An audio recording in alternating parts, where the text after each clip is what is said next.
काशीनाथ सिंह के उपन्यास काशी का अस्सी के पिछले एपिसोड में हमने चर्चा करी कि पप्पू चाय वाले की दुकान के भीतर और बाहर माहौल कितना खुशनुमा है। मिठाई लाल गुप्त जो किसी विश्वविद्यालय में संगीत के आचार्य हैं, उनसे लोग फगुआ गाने की फरमाइश करते हैं। ये मिठाई लाल गुप्त वैसे तो अंधे हैं, लेकिन अपने अंधेपन का फायदा उठाना खूब जानते हैं। बड़े बड़े मंत्रियों के पास पहुंच जाते हैं और उन्हें अपने जात बंधु होने की दुहाई देते हुए काम दिलाने की गुजारिश तक कर डालते हैं। देखने में रहन सहन में ये किसी भिखमंगे जैसे लगते हैं, लेकिन अपने आप को बहुत बड़ा तानसेन और तुर्रम खां समझते हैं। जब वे फगुआ गाकर हटते हैं तो लोग उनसे जोगीरा गाने की फरमाइश करते हैं। जोगीरा गाते गाते वे सोनिया की बढ़ाई कर देते हैं, जिससे कांग्रेस के सपोर्टर जो है वो बेहद खुश हो जाते हैं और कहते हैं कि अब की बार सोनिया की सरकार और लेट कर जाएंगे अटल बिहारी। उसके बाद लेट कर जाने के शाब्दिक अर्थ के ऊपर चर्चा होती है और बहस तेज हो जाती है। पूरा खुशनुमा माहौल जो है वो राजनीतिक बहस में बदल जाता है।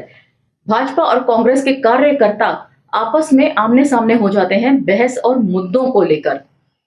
वहां पर कांग्रेस सपोर्टर जो है वो भाजपा सपोर्टर्स के ऊपर इल्जाम लगाते हैं कि वो मुलायम सिंह यादव और कांशी राम जी के ऊपर जातिवादी होने का आरोप लगाते हैं, जबकि असल में भाजपा खुद जो है उसकी कार्यशैली जो है, उसकी जो राजनीतिक समझ है वो जातिवाद से ग्रसित है, क्योंकि उन्होंने कभी भी ब्राह्मण के अलावा किसी और को किसी महत्वपूर्ण पद के ऊपर नहीं रखा। और कांग्रेस सपोर्टर तो इस बात को लेकर भी भड़क उठते हैं कि करो राज तिलक की तैयारी, आ रहे हैं अटल बिहारी। और कांग्रेस सपोर्टर्स का यहाँ पर कहना होता है कि भाजपा वालों के सोच में आज भी राजतंत्र बसा हुआ है, क्योंकि राज तिलक जो है वो राजतंत्र में होता है, लोकतंत्र में नहीं। तो यहाँ पर मैं ये स्पष्ट तौर पर कहना चाहती हूँ कि जो लोग समझते हैं कि कांग्रेस और भाजपा एक हैं, वो इस मुद्दे से इस बात को समझ सकते हैं और मौजूदा हालात में जो राजनीतिक चीजें चल रही हैं उससे भी ये पता लगा सकते हैं कि कांग्रेस और भाजपा की कार्यशैली और सोच में कितना क्लियर डिवीजन है। कांग्रेस कभी भी राजतंत्र को सपोर्ट नहीं करती जो उसकी सोच को दिखाती है। तो चर्चा हमने यहां पर खत्म की थी और इसे वहीं से पिक करेंगे। तो चलिए मेरे साथ।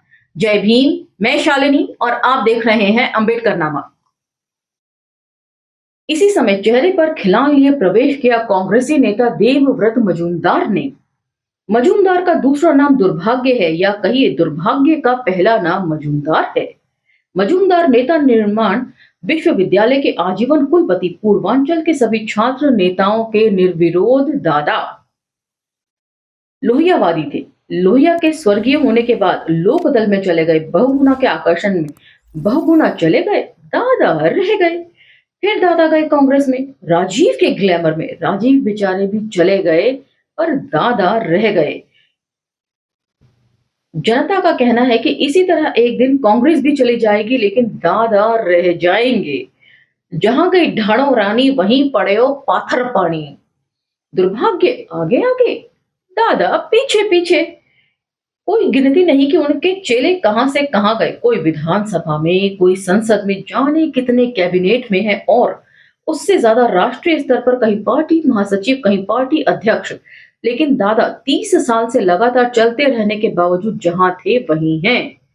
काहे भाई, तो रहेंगे कांग्रेस में, गाएंगे लोहिया, कैसे चलेगा, जनता कहती है। बहरहाल दादा कभी कांग्रेस में है, भले बातें लोहिया की करते हैं। तो दादा के चेहरे पर खिलान थी और आते ही उन्होंने ऐलान किया, मदनपुरा में किसी ने मुसलमानों को देखा? नहीं तो सब सत्ते में आ गए। तो जाइए देख आइए। दादा गंभीर बने रहे। क्यों, क्या बात है? उनके चेहरों की मुस्कान कुछ और ही कह रही है। क्या कह रही है दादा, वही बताइए। देखिए, ये तो आप लोग जानते हैं और हम भी कि बनारस चुनाव का निर्णय हिंदू नहीं मुसलमान करते हैं, और आज से नहीं, शुरू से।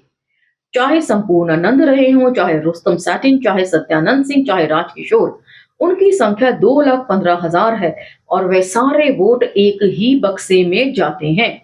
जिधर गए उधर जीत पक्की। और आज 16 फरवरी के पहले का आखिरी जुम्मा है। मतदान के पहले और कोई जुम्मा तो आने वाला नहीं है। आप लोग यहाँ बैठे बैठे फालतू की पॉलिटिक्स करते हैं। यह जीत रहा है, वह जीत रहा है। देखते मस्जिद में मुसलमानों की भीड़ और बाहर निकलने पर उनके चेहरों की चमक तो पूरे चुनाव का नक्शा समझ में आ जाता। अब दुनिया भर का पवारा गा रहे हैं और ये नहीं बता रहे हैं कि मुस्कान क्या कह रही है। ये बताने की जरूरत रह गई है क्या? उन्होंने फैसला कर लिया है कि कांग्रेस के हक में। वीरेंद्र ने का सीना चौड़ा हो गया। उन्होंने दादा के कथन पर तालियां बजाईं। दादा, ये आपका कहना है और यही अपने लिए मोर्चा के दीनानाथ यादव भी कह सकते हैं और बसपा के अवधेश राय नहीं कह सकते क्या? दादा ने कहा, यहां सिद्धांत नहीं, कोई और बात है ना और बात? राजकिशोर बोले, असल में दादा इतना सिगरेट फूंक चुके हैं कि उनकी घ्राण शक्ति ही मारी गई है। वे भविष्य सूंघने लायक नहीं रहे। जब भी निर्णय लेते हैं गलत लेते हैं। मित्रों, ये आक्रमण था दादा के राजनीतिक इतिहास पर। वे 2 बार चुनाव लड़े विधानसभा का, कांग्रेस के टिकट पर और बनारस दक्षिणी से ही अपने दोनों बार धूम धड़ाके से हारे। हमदर्दों का रोना भी काम नहीं आया कि नगर ब्राह्मणों का है और वे बंगाली हैं, बाहरी और पराया, क्योंकि जीतने वाला, उन्हें हराने वाले तो कई थे मगर जीतने वाला उन्हीं की तरह बंगाली था भाजपा से। मतलब ये कहना भी बेकार था कि ब्राह्मणों का मोहल्ला है इसीलिए कोई बंगाली जीत नहीं सकता यहां से, क्योंकि जो दूसरा कैंडिडेट जीता भाजपा के टिकट पर वो भी बंगाली था। दादा की दूसरी हार वाला चुनाव अब की वाले चुनाव की तरह जब प्रचार और हो हल्ले की ऊंचाइयां छू रहा था, मैंने उनके एक समर्पित कार्यकर्ता से पूछा, दादा के बारे में क्या सुन रहे हैं? क्या यह कि वे लड़ाई से बाहर हो गए हैं? शहर में यही हवा है। कार्यकर्ता विनम्रता की भाषा में कार्यकर्ता था, वरना वह नेता था, समाजवादी नेता, जेपी आंदोलन और कर्पूरी ठाकुर के जमाने का सक्रिय नेता, कांग्रेसी दादा का समर्थक, उनसे पुरानी यारी निभा रहा था। उसने कहा, सब भाजपाइयों का प्रचार है लेकिन दादा हैं कहां? उनके प्रचार का भी तो पता नहीं चल रहा। मैं क्या बताऊं, मुझसे ही हफ्ते भर से भेंट नहीं हुई है। लोग कह रहे हैं कि दादा को अब सीट की नहीं पैसे बचाने की फिक्र है। पार्टी से चुनाव के लिए जो जीप और लाखों रुपए मिलते हैं और अलग से भी यहां वहां से जो कलेक्शन हुए हैं, डर रहे हैं कि कहीं वे सब भी ना बह जाएं। नहीं, ऐसा नहीं है। ये जरूर है कि कई दिनों से पैदल या साइकिल से खुद दौड़ रहा हूं अपनी जेब से, लेकिन ये सब तो करना पड़ता है। फिर उसके चेहरे पर अपने आप चिंता की रेखाएं खिंचाई। हाँ, इतना जरूर है कि मजूमदार को 2 बार संदेश भिजवाया था, जरूरी बात करनी है। अमुक जगह इतनी बार मिलो, नहीं आए दोनों बार। उनके मन में क्या है नहीं कह सकता। तो मतलब मजूमदार को लेकर कई तरह की भ्रांतियां जो है वो चल रही हैं कि अब वो नहीं चाहते, उन्हें शायद अपनी हार का एहसास हो गया है, इसलिए वो प्रचार में बहुत ज्यादा इंटरेस्ट नहीं ले रहे हैं कि ज्यादा प्रचार का मतलब ज्यादा खर्चा, और सारा पैसा खर्च हो जाएगा तो वो क्या अपने पास रखेंगे, और हार ही रहे हैं तो फिर पैसा खर्चने की क्या जरूरत है।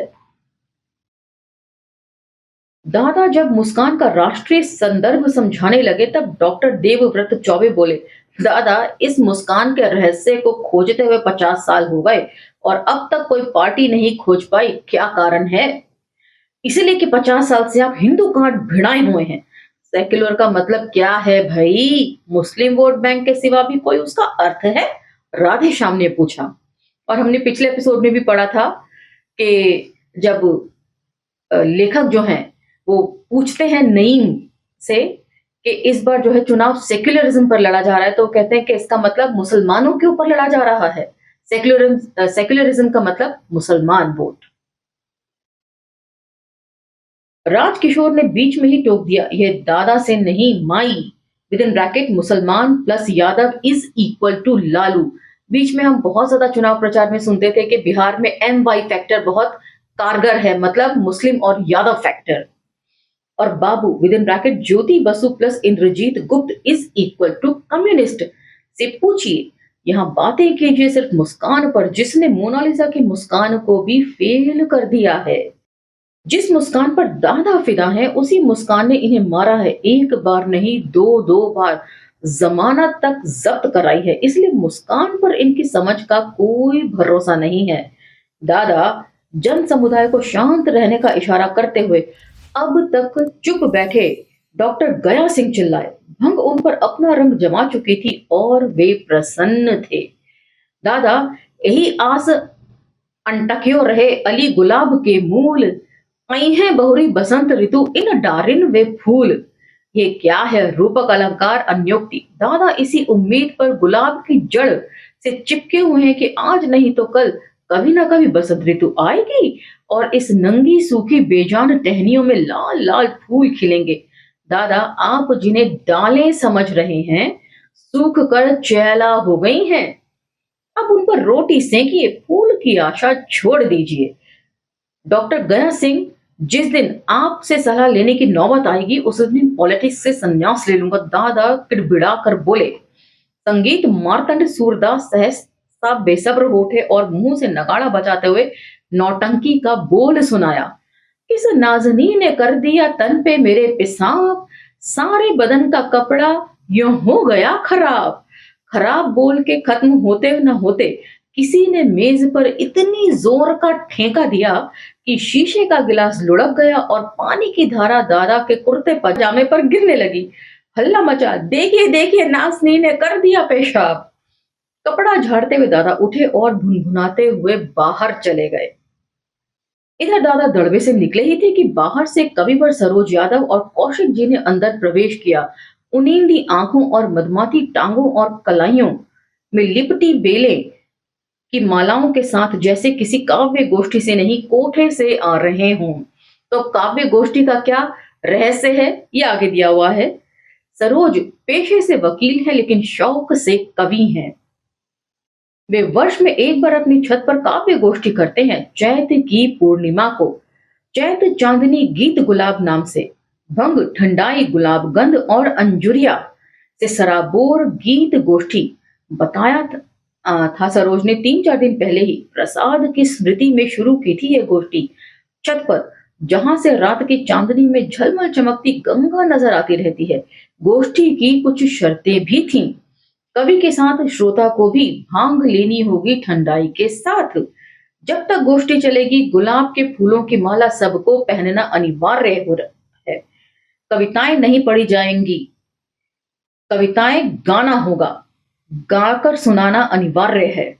2 गोष्ठियां करने के बाद मोहल्ले के बाभनों को लगा कि प्रसाद और अहिर अहिर को प्रसाद के नाम पर गोष्ठी करने का अधिकार किसने दिया। मतलब जातिवाद कितनी अंदर तक घुसा हुआ है ये आप इससे समझिए कि एक अहिर जो है वो प्रसाद के नाम पर काव्य गोष्ठी नहीं कर सकता क्योंकि प्रसाद जो है वो उनसे ऊंचे हैं जात में। तो इस साल बहिष्कार कर दिया ब्राह्मणों ने। लेकिन प्रसाद कहाँ के ब्राह्मण थे भाई, वे भी तो बनिया थे। किसी ने कहा, सरोज ने कहा था, लेकिन उनका दर्शन तो ब्राह्मण था, उसे समझने का ठेका तो उनके पास है। अब बहुत समझाने पर सरोज नहीं समझे तो खींच कर रामजी राय बोले, जो अहिर समझावे वो 52 वीर कहावे। छोड़िए बकलंड को, क्षमा प्रार्थी हूं। मतलब कि अहिर को समझाना हर एक के बस की बात नहीं है। यदि आपको अपने ब्राह्मण होने पर इतना ही गुमान है तो किसी अहिर को समझा कर देखिए, यदि वो आपकी बात समझ जाए तब हम आपको जाने कि आप ब्राह्मण हैं असली। इस बकलंड अहिर ने, क्षमा प्रार्थी हूं, उस दिन इसी दुकान में एक किस्सा सुनाया था इन्हीं भाजपाइयों को। जिस दिन कल्याण सिंह ने मायावती के समर्थन से मुख्यमंत्री पद की शपथ ली थी, मैं परसों रामनगर से आ रहा था। मौका मुआयना देख कर कि चौराहे पर भीड़ में घिरा एक हाथी देखा। पहुंचा तो देखा कि शराब के नशे में धुत एक आदमी हाथी की पूंछ पकड़कर लटक रहा है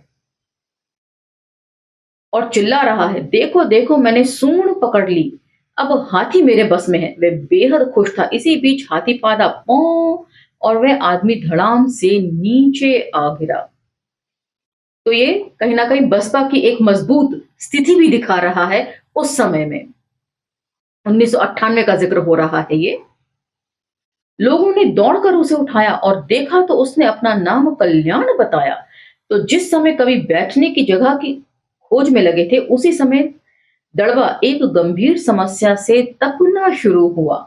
किसी ने छेड़ दिया था कि जब चुनाव खर्च की निर्धारित राशि 5 लाख थी तो जगह जगह छोटी बड़ी सभाएं होती थी, बैनर लगते थे, पोस्टर छपते थे, पर्चे बांटे जाते थे, होर्डिंग और कटआउट लगते थे, रात दिन लाउडस्पीकर बजते थे, हर शाम जुलूस निकलते थे, वॉल राइटिंग होती थी, मतलब दीवारों पर दीवारें रंग दी जाती थी प्रचार से, कारें और जीपें दौड़ती रहती थी। और अब जब 15 लाख कर दिया है, तब कहीं कुछ नहीं, पता ही नहीं चल रहा कि 2 दिन बाद चुनाव है।